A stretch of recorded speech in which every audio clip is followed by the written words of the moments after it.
Ugh, ads are such poop. Subscribe to Acast Plus now to skip ads and more for just $1 a month. Click the link in our show notes to learn how. And hey, we're on Patreon too. Your support helps cover the cost of running a podcast. For $2 a month, you can get early access to all our episodes ad-free, plus bonus episodes exclusive to Patreon subscribers only. Visit patreon.com/sacrilegious discourse to sign up now.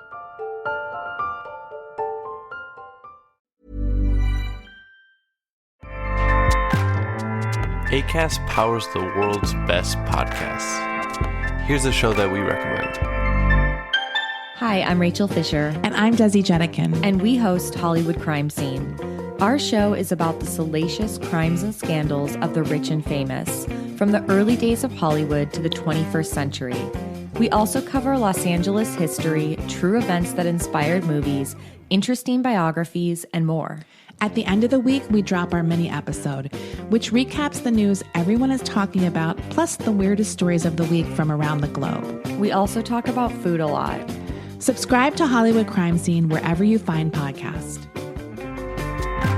Acast helps creators launch, grow, and monetize their podcasts everywhere. Acast.com.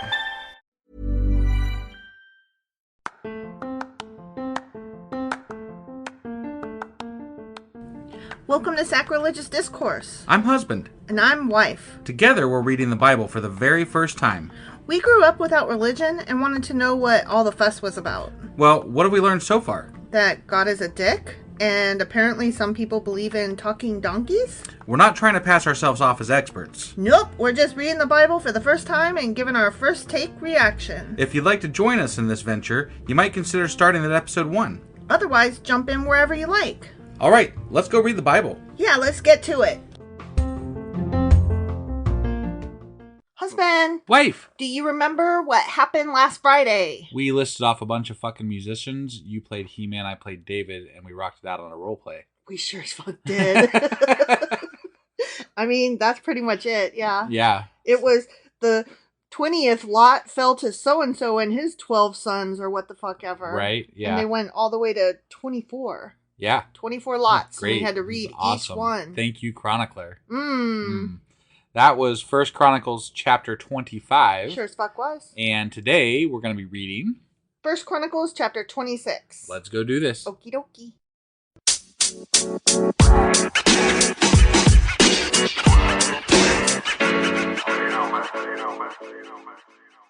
Okay, 1 Chronicles chapter 26. What's up with your Hawkane? It's from Hawkane. It's from I know. Borat Someone. Well, no, that's actually someone told me. One of our listeners, the Witch of Endor, actually, reached out to us and let me know that it was from a video that I had seen, and now I'm struggling. But it was like the end of the world type thing. Oh, yeah. And France was like, but I'm late tired. Yeah. Yes. That one. Yeah. Oh my God, that was the funniest. I had forgot all about that video. Me too. But yeah. Okay, yeah, that's where it came from. That's where it came from. Yeah, I prefer that. Right. Yeah. Okay. Oh, you guys got to go watch that video. Because they're going to be able to find it based on what we said. Okay, if we find it, we will look it up, and if we find it, we'll link it in the show notes. Yeah, okay. Okay? Right, perfect. Yeah, it's such a great video. Right. Okay, so, 1 Chronicles chapter 26. These are the divisions of the gatekeepers. Oh my God. Can we just go watch the video? No.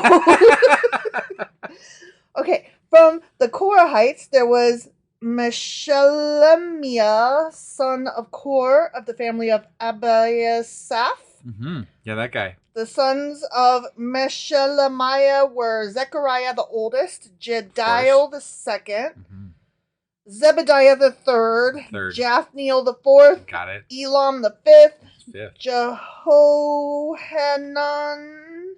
the sixth, and Elihoenai the seventh. Okay. There's 7 of them? Yeah. 7. Okay. And all of them were fucking hard to pronounce. Why? Why? What? It's like they're wanting me to stumble. This is not fair. I do pretty good. I'm not a bad reader. No, I know. They're making me struggle. I didn't say you were. I The sons Our of... listeners love you for that, I'm sure. Oh. They're like, oh, poor wife, struggling with the names again. Hopefully that is exactly what they're thinking. Like Yeah. some kind of endearing, like, aw. Right. Instead of a sigh of annoyance. Because that's what you do every time. You're like... That's not every time. when you Just go back, sometimes. when you go back and edit, you're always like, you really fucked this one up. And I'm just like, fuck you. Right.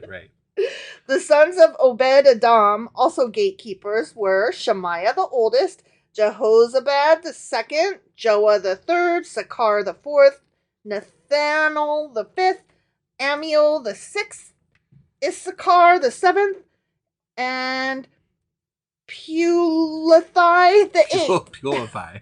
P-E-U-L-L. That's a name. E-T-H-A-I. Yeah. Peulathai. Yeah. The that eighth. guy. Yeah. God had richly blessed Obed-Edom. Richly. Because richly. Richly. I wonder what that means exactly. He richly blessed him. Did they have lots of sheep? Did they have lots of dove shit? They had so much coin. Lots of coin, you think? Ka-ching. Okay. Obed-Edom's son Shemaiah had sons with great ability, who earned positions of great authority in their clan. Okay. Their names were Othni, Raphael, Obed, and Elzabad. Their relatives, Elihu and Semachiah, were also very capable men. Yeah, they were. That's how I Very want to be capable. described.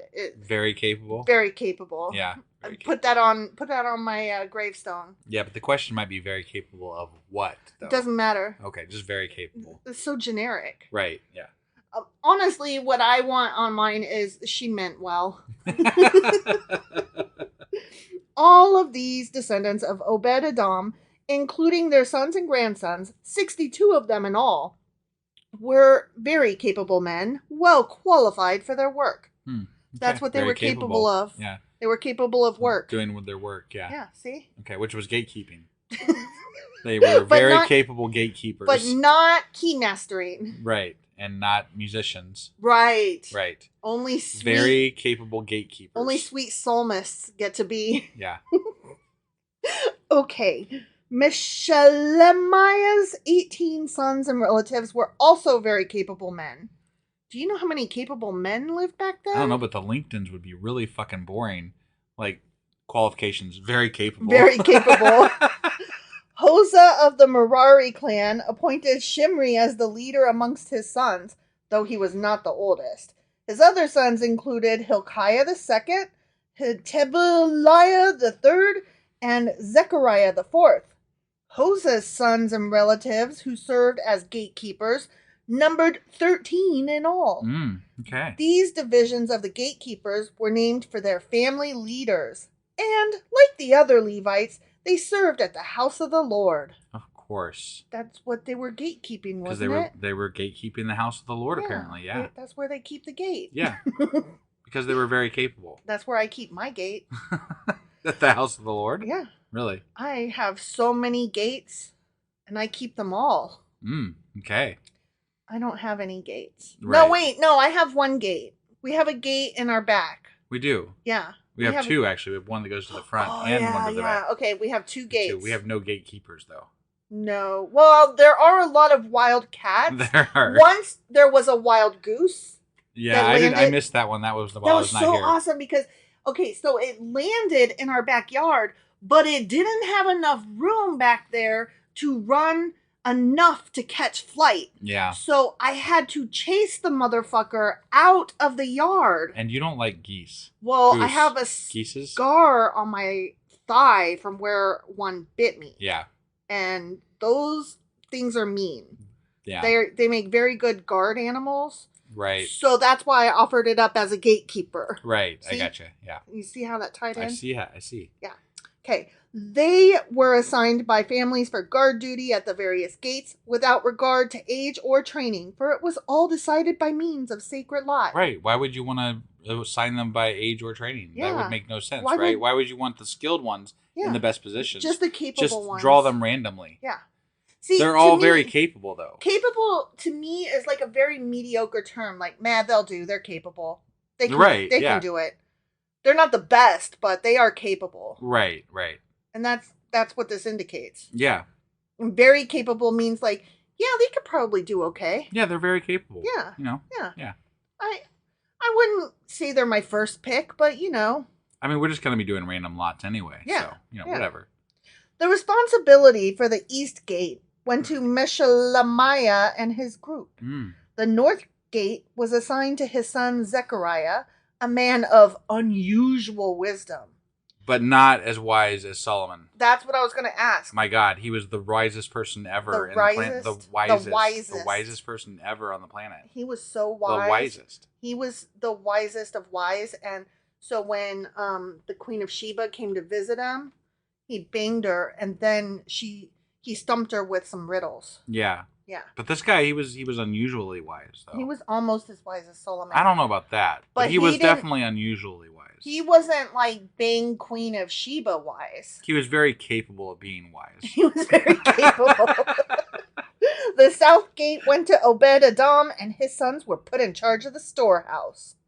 Shephem and Hosea were assigned the West Gate and the gateway leading up to the temple. Guard duties were divided evenly. This is so boring. It really fucking is. I'm sorry, you guys, but remember our goal. We're just reading the Bible. We just got to get through it. Yeah, and we're very capable of this. We are very capable. It's I'm just not going to get old, you know. Yet. 6 Levites were assigned each day to the East Gate, 4 to the North Gate, 4 to the South Gate, and 2 pairs at the storehouse. 2 pairs is 4. Yeah, right. And I don't know why they couldn't have said 4. Because they wanted to say 2 pairs. Come on. But they had said 4 to the other sides. You're assigning some sort of like cohesion to the Bible here? Yeah. I don't, that doesn't work in my brain because it's all over the fucking place. 6 of one, half a dozen of the other. Yeah, right. Okay, yeah. Okay. 6 were assigned each day to the West Gate, 4 to the gateway leading up to the temple, and 2 to the courtyard. These were the divisions of the gatekeepers from the clans of Korah and Merari. Who do you suppose they were there to keep out? All the others. Oh. Other Levites, led by Ahijah, I don't know, I'm sorry, were in charge of the treasuries of the house of God and the treasuries of the gifts dedicated to the Lord. I bet they were very, good at keeping track of that money. You think? They probably never, ever took anything. No. Because they were probably they were very capable of being... on the up and up. on the up and up. From the family of Libni and the clan of Gershon, Jehiel was the leader. The sons of Jehiel, Zetham and his brother Joel, were in charge of the treasuries of the house of the Lord. Ooh, they had the big job. Yeah. They weren't just like gatekeepers. Right. Gatekeepers is like janitor. They get to count the money. Yeah. Yeah. These are the leaders that descended from Amram, Ishar, Hebron, and Uziel. From the clan of Amram, Shebuel was a descendant of Gershom, son of Moses. Oh, damn. I see. Yeah. He was the chief officer of the treasuries. His relatives through Eleazar were Rehabiah, Jeshai, Joram, Zikri, and Jelamoth. No, Okay. Shelamoth. That was a big difference. Yeah, well, I got confused. That's there were right. so many letters that they swam for a minute. Yeah. They swam on the page. I gotcha. Shelamoth and his relatives were in charge of the treasuries containing the gifts that King David, the family leaders, and the generals and captains and other officers of the army had dedicated to the Lord. Okay. These men dedicated some of the plunder they had gained in battle to maintain the house of the Lord. I see. Some of it. Basically, they killed people to help the Lord's house. Yeah. Okay. And then they stole their shit. Right. Yeah. Yeah. Shilamoth and his relatives also cared for the gifts dedicated to the Lord by Samuel the seer, Saul son of Kish, Abner son of Ner, and Joab son of Zariah. Okay. All the other dedicated gifts were in their care too. Yeah, so All the basically other stuff. all of them were in their care. All the stuff. Like, including those guys that they Yeah. just mentioned by name because they wanted to real bad. Yeah. Yeah. Okay. From the clan of Izhar. Just getting through this. Yep. Came Kenaniah. He and his sons were given administrative responsibilities over Israel as officials and judges. I just want an administrative job. Yeah? Yeah. You want to be a judge? No, Well, administrative. they said they were officials and judges. Okay, but I don't want to be either of those. I just want to type up the papers and file them away. Got it. So that... So you want to be the court historian, basically. Oh, that would be badass. Right. Oh my God. And then I could just read the records all day. Right. And I could be like, actually. From the clan of Hebron came Hashabiah. He and his relatives, 1,700 capable men. Oh my God. Were put 1,700 capable men? That is how many men were capable but were they that day. Very capable. Nope, They're just capable. Merely capable. Okay. They were put in charge of the Israelite lands west of the Jordan River. They were responsible for all matters related to the things of the Lord and the service of the king in that area. You know, the things. How many things of the Lord. does the Lord have? I don't know. I didn't think there was a whole lot. There's like the tabernacle, I guess the gold. Yeah, sure. The ark, right? Yeah. The word of the law, the Pentateuch. Right. I mean, you could construe it to mean like his people too, I guess. Yeah. I mean, if I was a suppose. child, I would say his ding dong because his thing. Yeah. Right. Yeah. And then, okay, what else could be his things? Yeah, I don't know. Does God have shoes? I doubt it. No? Yeah, no. Okay. No, I don't know. A horn? I bet he has horns. You think he has horns? Yeah, because they're always blowing their horns. Yeah. Right. And lyres. I bet he has a lyre. Yeah. Yeah. Probably. Also, from the clan of Hebron came Jeriah, who was the leader of the Hebronites according to the genealogical records. You know the genealogical records. Like the ones we're reading right fucking now. In the 40th year of David's... Oh, sorry. This is all parentheses voice now. Ready? Okay. In the 40th year of David's reign, a search was made in the records, and capable men from the clan of Hebron were found at Jezer in the land of Gilead. Okay. Okay. But just capable, not very capable. Yeah, but those were all in parentheses. That was in parentheses. Got it, yeah. Last sentence. Parentheses. Yeah. There were 2,700 capable men among the relatives of Jeriah. That's a lot of capable men. So many capable men. Yeah. So capable. Yum. King David sent them to the east side of the Jordan River and put them in charge of the tribes of Reuben and Gad and the half tribe of Manasseh. Shout out East Side Gang. Yeah. They were responsible for all matters related to God and the king, but not his things. The end. Well, that was just a very capable chapter. That Chapter? That was a captivating chapter in no way whatsoever. I mean, other than it was capable. Right. Yeah. All right, so that was First Chronicles chapter 26. Sure as fuck was. And tomorrow we'll be back with First Chronicles chapter 27. We'll see you guys then. Bye.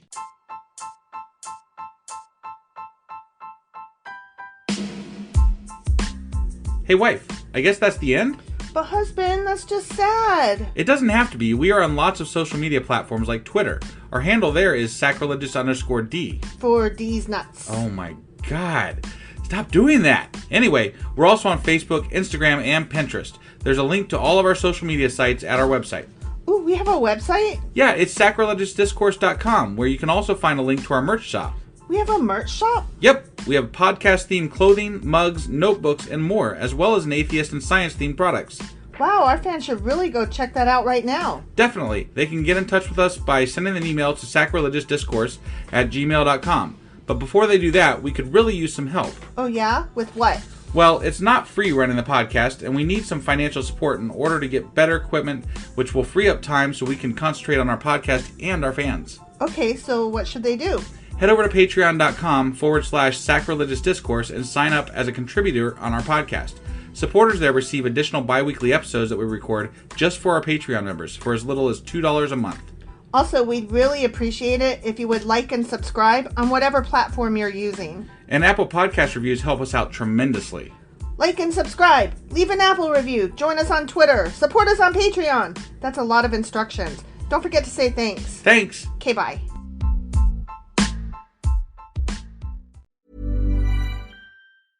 I've gotten to see so many more shows than I normally would because of how quickly and easily I can get tickets through Today Tix. Today Tix has amazing prices for some of the best theater I've ever seen. They also have a huge cyber sale coming November 18th with savings of up to 50% off. See that show you've always wanted to see or discover something new that you'll love just as much for even less. Go to todaytix.com/comedytix and use promo code ComedyTix to get $10 off your first Today Tix purchase. That's promo code ComedyTix at todaytix.com/comedytix for an additional $10 off your first ticket purchase. Acast powers the world's best podcasts. Here's a show that we recommend. Hi, I'm Rachel Fisher. And I'm Desi Jenikin. And we host Hollywood Crime Scene. Our show is about the salacious crimes and scandals of the rich and famous, from the early days of Hollywood to the 21st century. We also cover Los Angeles history, true events that inspired movies, interesting biographies, and more. At the end of the week, we drop our mini episode, which recaps the news everyone is talking about, plus the weirdest stories of the week from around the globe. We also talk about food a lot. Subscribe to Hollywood Crime Scene wherever you find podcasts. Acast helps creators launch, grow, and monetize their podcasts everywhere. Acast.com.